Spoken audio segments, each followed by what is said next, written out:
Firstly, I would like to thank the Royal Dublin Society for the opportunity to study this fascinating collection.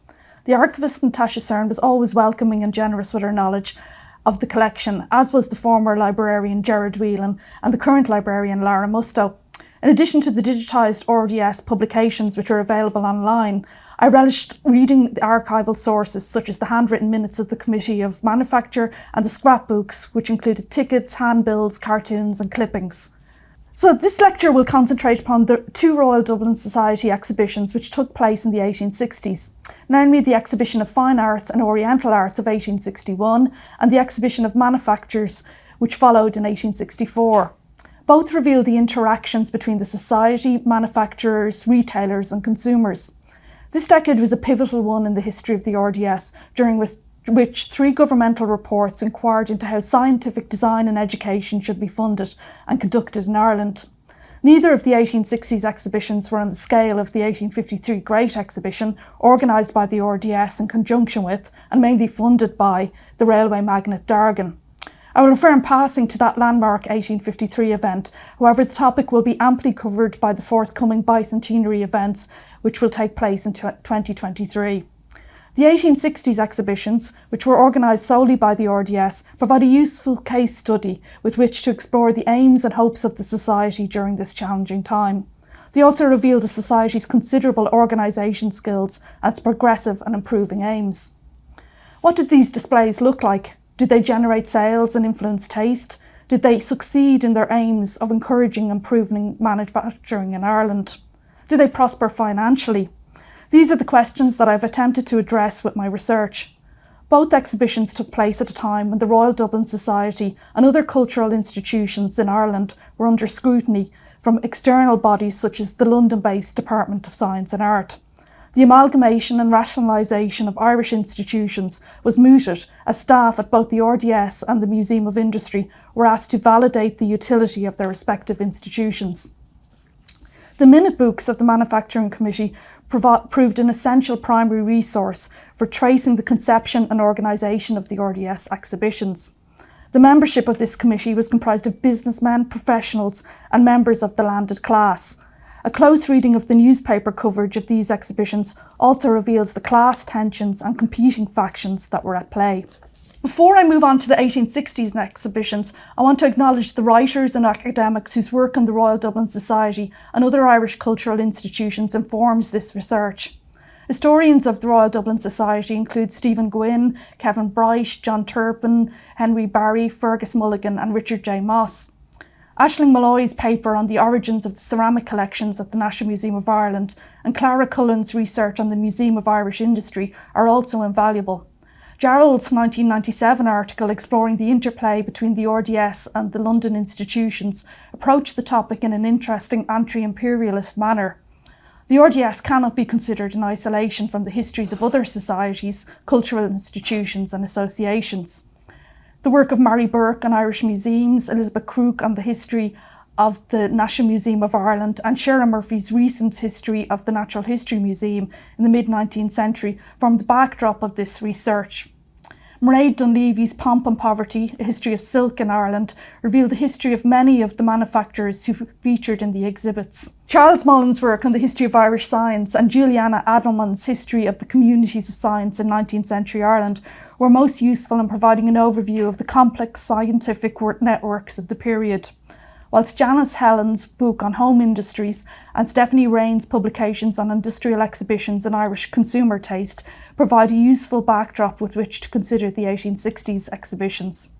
Histories of the South Kensington Museum and Victoria and Albert Museum by Julius Breinert and Anthony Burton, and general histories of industrial exhibitions by Purbeck and others help to contextualise the RDS exhibitions. In Purbeck's introduction to an edited volume on the Great Exhibition of 1851, she states that the London exhibition is viewed as a watershed. Its success from an aesthetic and design standpoint is disputed, though coming halfway through the century, its representation of modernity and the industrial might of the British Empire is much studied. It was not, however, without precedent. Many of its aims were addressed by previous exhibitions in other countries, albeit on a smaller scale. I would include the RDS exhibitions of Irish manufactures, which took place between 1834 and 1847 in this group.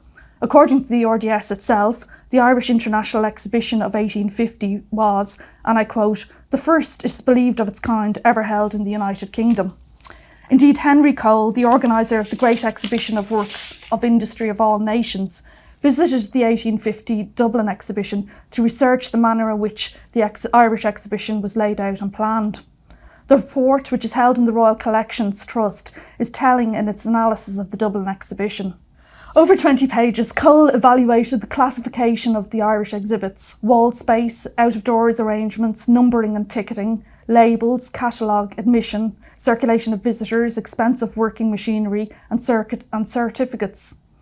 The tone of Cole's observations jarred with some of the exhibitors and perhaps preempts later intrusions into the running of the RDS by London-based Department of Science and Art. According to Cole, the arrangement of the Irish catalogue, and I quote, "seems to have been determined by accidental order in which the articles arrived." His tone did not go unnoticed, and a letter published in The Nation on the 20th of July 1850 from an exhibitor called Michael O'Reilly of 37 South Great Georgia Street refers to Cockney sneers and warns that Cole cannot make comments with, and I quote, "impunity, and that he must have made this charge in gross ignorance of the facts if he did not wilfully misrepresent them." O'Reilly is listed in street directories as a druggist and chemist. He was also an inventor and regular exhibitor in the RDS. I've included this analysis of the early exhibition here as it anticipates later conflicts and clashes between Irish institutions and societies and the English government departments and their officials. The following notice announcing the exhibition of Fine Arts and Oriental Art appeared in the Freeman's Journal on the 15th of May 1861. Long lines of glass cases will contain jewellery, plate, laces, poplins, china, porcelain, fancy articles in wood and leather, musical instruments, etc. Amongst the exhibitors are Forrest and Son, Atkinson, Allen, Kerr, Skates, Eltonton, Mason and Co., Fry and Co.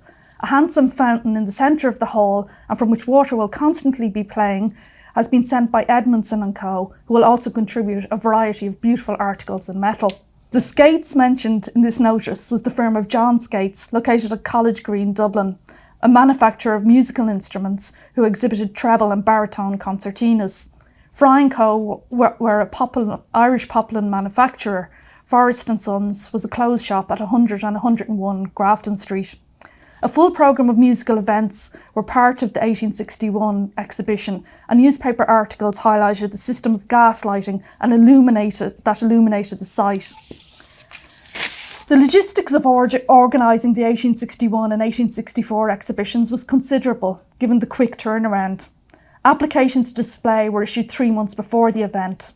The application forms requested the following details: name, type of goods, section, space required. Applicants were asked to indicate whether they were a producer, importer, designer, inventor, manufacturer or proprietor. Both events necessitated the international transportation of hundreds of works of art and the preparation of spaces for the display of manufactured goods. The 1861 exhibition included a display of old masters, modern works, watercolours, prints and sculpture, in addition to loans from the Royal Collection, Sotheby's and the South Kensington Museum. Hundreds of businesses, designers and manufacturers exhibited their wares. The classification system applied to the exhibits started with animal and vegetable substances used in manufacturing machines and tools, moving on to surgical instruments, then a wide variety of manufactured goods ranging from muslins and damask to works in precious metals and glass and porcelain. The collections within the Art and Industrial Division of the Science and Art Museum, which was to eventually become the National Museum of Ireland, mirror in many ways this arrangement. It contains metalwork, silver, gold, brass, bronze, scientific and mathematical instruments, costume, jewellery, ceramics and glass, furniture and musical instruments. The link between shopping and exhibitions is emphasised in publications such as the Exhibition Expositor, which was published on site at the 1851 exhibition. Here we see advertisements for the newly opened shop of Richard Allen, located on Lower Sackville Street. The notice emphasises the building's architecture, stating that it is considered by many superior to any building of its class in London. The copy also refers visitors to the exhibition whom it promises will find ready stock to their liking. The location of Allen's display within the exhibition pavilion is also given. This publication also advertises the opening of Tom Byrne's new department store at 47 Mary Street. They address strangers to the city, alerting those who are visiting for the exhibition to the variety of departments within their store. The arrangements of the various departments in many ways mimics that of the industrial exhibition, and this symbiotic relationship between the exhibitions and the retailers is emphasised in exhibition catalogues and in daily newspapers for all industrial exhibitions.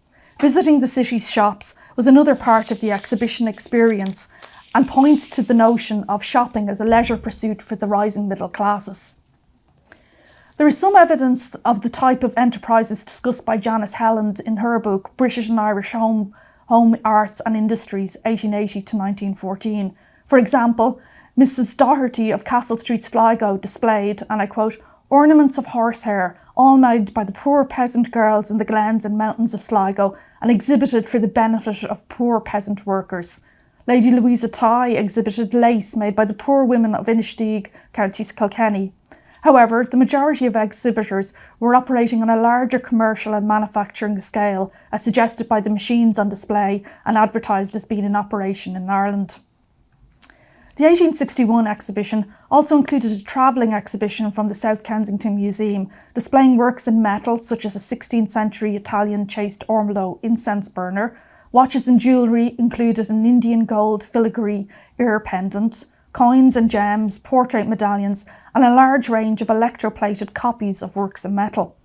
Doubtless this collection was sent with a view to the education of designers and artists. Indeed, electroplated objects feature in both 1861 and 1864 exhibitions, with the output of the firm of Elkington being displayed in several sections. The company's goods chimed with the South Kensington mode of instruction, which, as Turpin notes, preached the gospel of helping the artisan and of raising general artistic awareness. The company also did much to create and cater to the middle-class aspirational taste for decorative and functional copies of plate and ornament. In 1859, Elkington's goods were available exclusively at Waterhouse and Company at 24 College Green, Dublin, and they also advertised that, and I quote, the good old solid silver that our forefathers prized so highly is now almost superseded by Elkington's patent electroplate.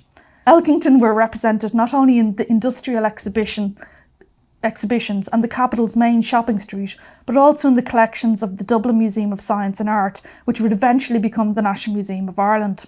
This is evidence in objects such as this ewer, adapted from a design by Francis Brio, which came into the museum in 1882. Other manufacturers whose objects featured in both industrial exhibitions include Belique, who in 1864 showed earthen and stoneware in dinner, toilet and table services made by moulding press and dye or pressure from powdered clay. As Stephanie Rains noted in her volume Commodity Culture and Social Class in Dublin 1850 to 1916, industrial exhibitions may have done more to stimulate spending among the middle classes of Dublin than they did to generating manufacturing excellence. Some manufacturers bemoaned the fact that participation in exhibitions did not translate into immediate sales. The committee attempted to reassure manufacturers at a public meeting held in the boardroom of the Royal Dublin Society on September the 23rd, 1861. The Irish Times reported that, and I quote, it was stated by one gentleman at the meeting that he had not sold a shilling's worth of goods in the exhibition, but this is no criterion. Visitors go to the exhibition to see, not to purchase within its walls. Their orders are given after they have seen specimens of workmanship and perhaps months after the exhibition is closed. The exhibition of 1864 was confined to the display of manufactures of Irish origin, the rationale being that so soon after the international exhibition held in London in 1862, it would be hopeless to expect that foreign manufacturers would be willing to undergo the expense of preparing goods for one in Dublin in 1864. Analysis of this exhibition, with its emphasis upon Irish manufacturers, provides an ample opportunity to evaluate the state of industry in Ireland during the period. The committee also stressed that the exhibition would have a strong emphasis upon machinery and its display, which was directed towards Irish manufacturers. The aim was that the displays of scientific and mechanical advances were targeted at the owners of factories and industries, who could use their visits as a research and fact-finding endeavour. Working machinery and demonstrations form an integral part of the industrial exhibition experience. And whilst the existing photographic and print records often convey staid and static displays, we know from visitor observations that the exhibition hall could be a noisy and bustling place. The organising committee for the 1864 exhibition visited towns across the country in order to solicit prospective exhibitors, and a delegation also travelled to Yorkshire and Lancashire in order to secure the participation of machinery manufacturers. This visit yielded the participation of Woollenhouse and Rye, whose patent anti-explosive steam generator drove all the machinery in the 1864 exhibition. The 1864 catalogue states that machinery will be displayed at rest and in motion, and the machinery court included a display by F. Honor Scott and Co. showing the process of linen manufacture by Parr on machines made by John Mason Globeworks Rochdale.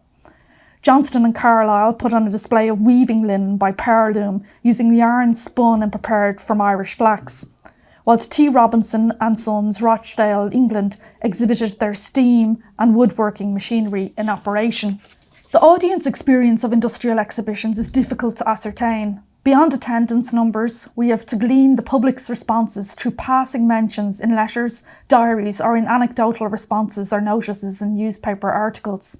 Visitor numbers showed that interest in these exhibitions was consistent throughout the decade, with 208,000 visitors attending the 1861 exhibition alone. Anecdotal responses or notices in newspapers can sometimes provide clues as to who the audience was. The following notice appeared in the Freeman's Journal on the 19th of August 1861.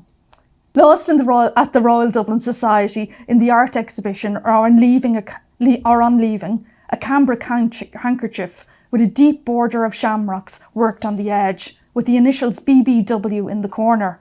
The finder will please send it to or leave it at 14 Merrion Square South, or leave it with Mr. Russell, Art Exhibition, Kildare Street. If required, a reward will be given. The Merrion Square address mentioned in this notice was that of John Edward Walsh, a judge and writer who published an account of duellists, gamblers and highwaymen in Dublin's liberties.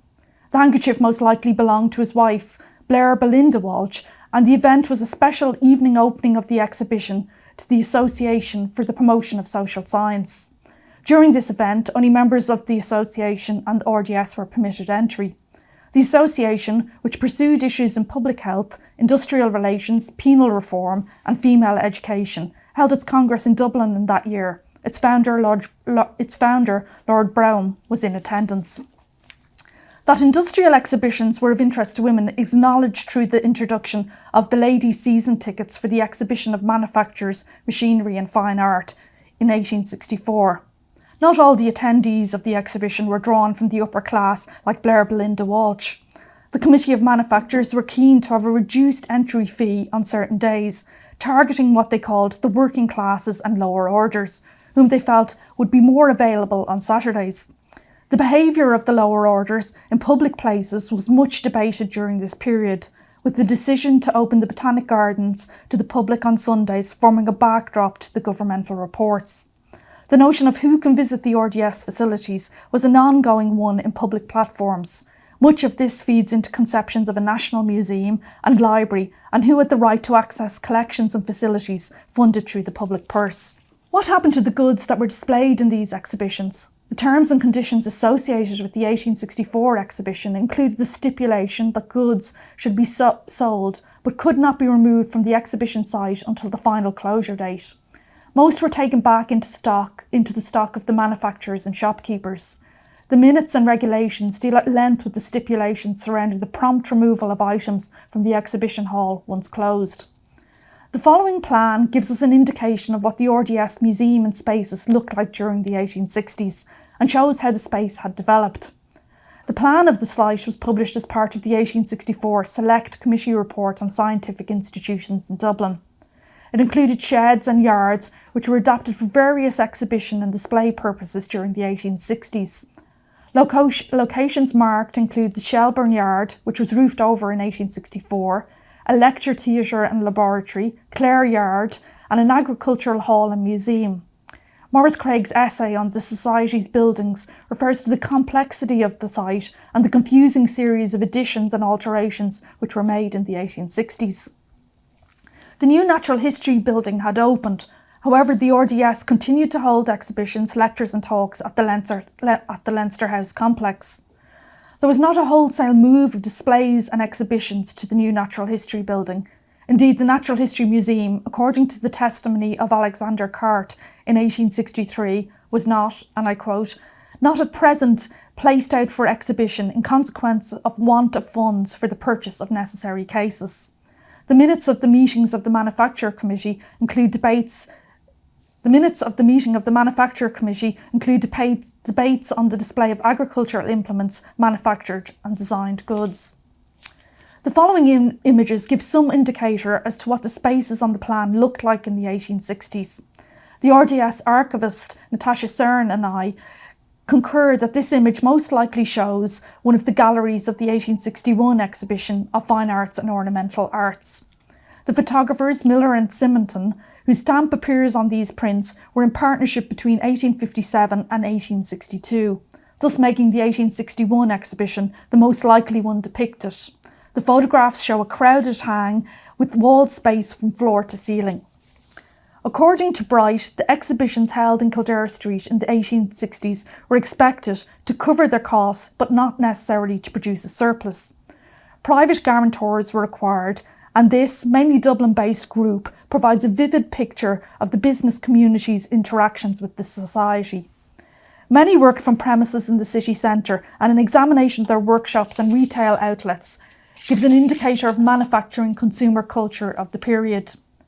The controversy which surrounded the funding of the 1864 exhibition is particularly revealing, demonstrating the overlapping and sometimes conflicting interests of businessmen, exhibitors and government administrators. The catalogue for the 1864 exhibition mentions that it was found necessary to cover in the Shelburne Yard, now called the Machinery Court. A detailed inventory of the other renovations which took place at Leinster House complex in preparation for the 1864 exhibition includes iron and glass building, covering of Shelburne Yard, new wooden gate from Kildare Lane into said building, cost £1,697. Covered way from Shelburne Hall to ground floor Agricultural Museum and to Agricultural Hall with tiled pavement and with door and entrance to museum and also large window, cost £30. 4 new windows, large and small, in Agricultural Museum cost £20. New sliding gates at entrance to exhibition building with bolts and 2 new turnstiles at same and sundry new locks and bolts on doors £70. 4 new lunette windows in roof of Fine Art Gallery £8. These accounts were signed off by Charles Allen, 108 Grafton Street, Andrew H. Baggett, the owner of a well-known wine merchants, John Galley, whose kitchen range factory was located at the rear of Dame Street near Trinity Place, and Thomas Pym Jr., a member of the well-established Pym family, whose many business interests included the poplin manufacture and drapery. All were exhibitors in the exhibition. It was these renovations and alterations to the Leinster House complex which gave rise to scandal in the following year. The Freeman's Journal of the 10th of June 1865 announced that a meeting of the 1864 exhibition guarantors had taken place the previous evening at the Dublin Athenaeum, 33 Angle Street. This venue was described as a middle-class cultural institution which was established in 1860. The matter under discussion was the apparent failure of the previous year's exhibition to balance financially, thus making the guarantors liable for the shortfall. This was despite healthy tickets and relatively strong attendance. The matter was hotly debated and particular attention was paid to the renovations and additions to the RDS facilities, which were considered by the guarantors to be above and beyond the remit of a temporary exhibition fit-out. The list of guarantors, which appears in the 1864 catalogue, provides a snapshot of the businesses who were active during the period. 232 businesses contributed to the fund, with sums ranging from £10 to £300. The majority were Dublin-based, with only 36 giving addresses outside of the city. The fund totalled £10,236. It was created with a contingency in case, and I quote, funds received at the doors should fall short of its expenses. There be no funds in the Dublin Society available. Those gentlemen will make up the deficiency. Several of the guarantors were also exhibitors and some were also committee members.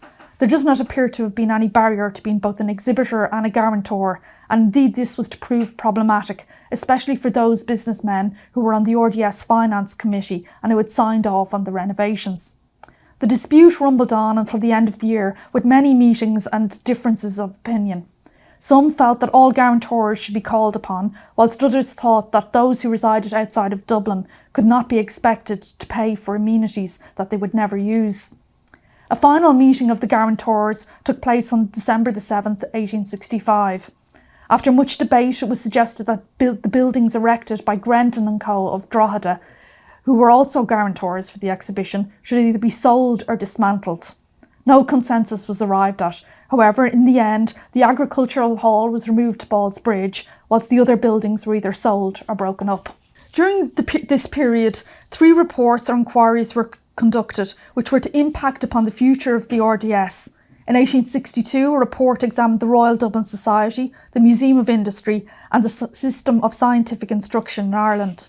In 1864, a report was published by the Select Committee on Scientific Institutions. And finally, in 1868, a commission reported on the Science and Art Department in Ireland.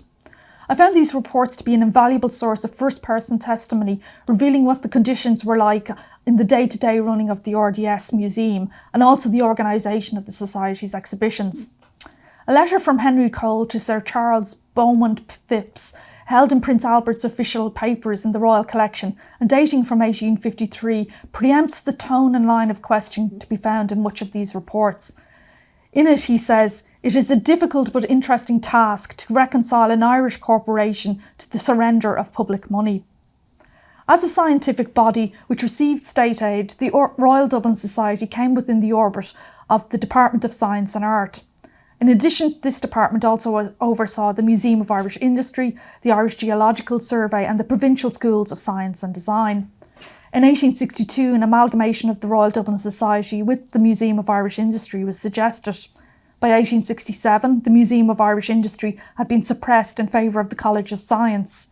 The 1868 Commission explored the feasibility of a separate Department of Science and Art for Ireland.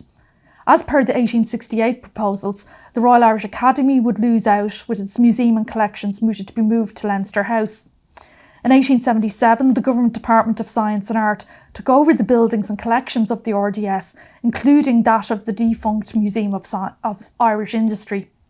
Gerald's study of the interaction of the Department of Science and Art with the Royal Dublin Society notes the complex machinations involving proposed mergers and rationalisations. He concluded that, and I quote, "In the process, the RDS was effectively pushed out of active management of nearly all of the many activities it had assiduously created and nurtured for more than a century." The line of inquiry in government reports sought to rationalise and combine institutions where duplication was perceived. They questioned the need for 2 institutions. Much space in the reports was given to delineating the difference between popular and systematic lectures and courses. The latter concluded with an examination, whilst the former was open to the general public, including women and children. The letterpress notice shown here announces a series of lectures to be given by Henry McManus, headmaster of the School of Art, on the subject of form and colour. The year of this lecture is not given, and no notice appears in the national or city newspapers. Given that McManus returned to Ireland in the late 1840s and retired in 1863, the probable dates are in the late 1850s or the early 1860s. The survival of this document and a series of similarly striking letterpress notices within a scrapbook in the RDS archive may be the only record of these events in existence. Some lectures took place in the theatre of the Royal Dublin Society and were free to the public. The notice also mentions that the course syllabuses could be obtained at both the Society's house and at the Museum of Irish Industry. As Cullen noted, the museum and its sometimes reluctant partner, the RDS, under the direction of the Committee of Lectures, offered courses of lectures on scientific subjects using the museums and lecture theatres of the museum and the RDS. the educational role of both institutes was debated, with the merits of the occasional lectures, such as the intriguing course offered by the head of the art school, versus the longer series of instruction, which were examined and led to qualifications. The report from the Select Committee on Scientific Institutions from 1864 asked staff in both the RDS and the Museum of Irish Industry whether or not the collections should be merged.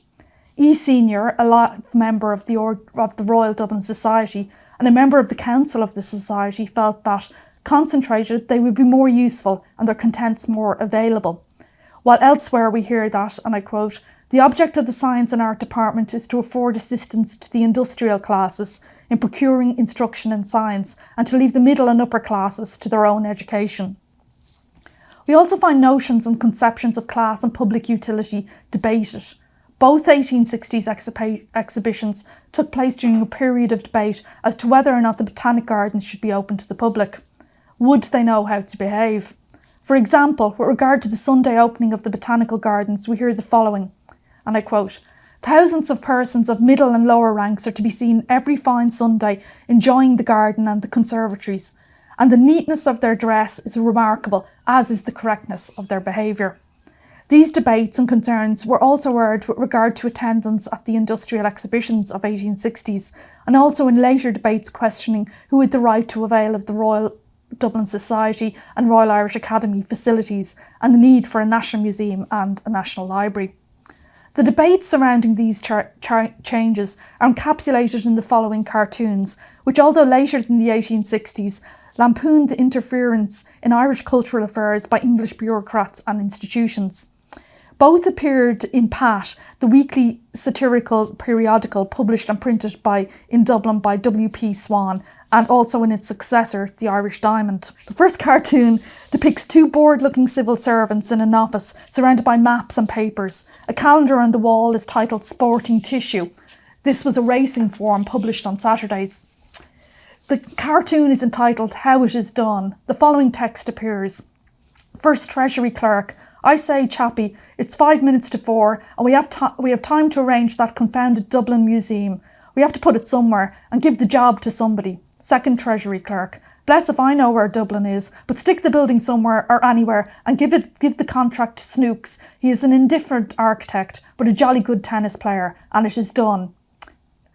In 1876, arrangements were made for the transfer of the Royal Irish Academy's collection to the Government Museum. In 1876, arrangements were made to the transfer of the Royal Irish Academy's collection to the Government Museum. The following cartoon deals with this matter. Printed in April 1883, it shows Irish art treasures being taken out of the Royal Irish Academy. We can see the Cross of Cong and a chalice are visible in the bag of swag. The man who carries them down the ladder wears a headband round his hat emblazoned with the words South Kensington, whilst a figure called the Royal Dublin Society waits with open arms, hoping to catch the treasurers. A policeman watches proceedings and his helmet reads Public Opinion.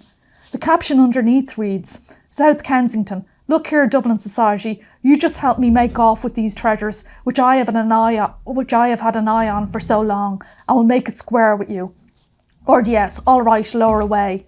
Bobby, hello, at it again. Why, it's the same old man that took the mail bags from the ships in Kingston. Begorra, I must put a stop to your gettings on, me bucko. These cartoons reveal that the future of the collections and of societies and organisations such as the RDS and museums were part of the public discourse.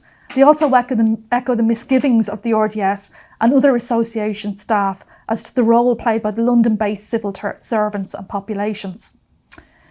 This final slide shows the cover of a notebook belonging to Thomas Longfield, keeper of the Art and Industrial section of the National Museum of Science and Art. Dating from 1888, it purports to be a list of art objects acquired by Her Majesty's Government on the transfer of the collections from the Royal Dublin Society, made by Thomas H. Longfield, Art and Industry Assistant, February 1880. The contents of this notebook are interesting, containing a list of expenses relating to a trip to Paris. However, they do not include the objects promised on the cover. It has been possible to trace some of the objects' trajectory from exhibition or shop into the national collections. Indeed, the goods produced by some of those who were on RDS committees or the manufacturers or businessmen who guaranteed the 1860s where to find their way into the museum, albeit not always in the 19th century. As part of my research, I have traced the overlaps that occur between the Royal Dublin Society committee members, exhibitors of the 1860s, and donors to the National Museum and its previous incarnations. This data, which now exists in tabular format, will inform my future research. Thank you very much.